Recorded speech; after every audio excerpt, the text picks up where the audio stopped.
So, basically, yung pong in coordination din po ito, of course, with the US. So, yan po yung sinasabi ko na ating WHO safety engineer, si Mark Whitley. He was the one who really scrutinized the bio-containment lab to ensure that we are compliant to safety. Wala na po yung mic.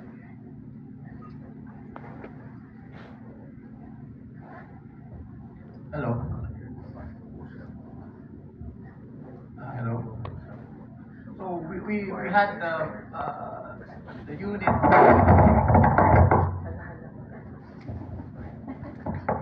Wala po ako.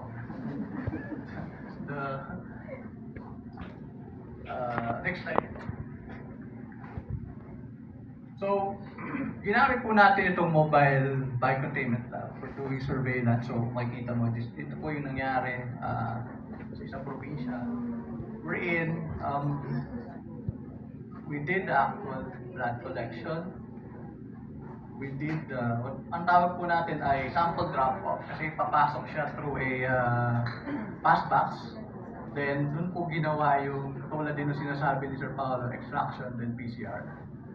Pero, of course, what we're using are, hindi pa po ito yung kay tuslog and ano. Pero, I think we could do that. So, next slide. So, I would like to reiterate again the word used kanina about collaboration.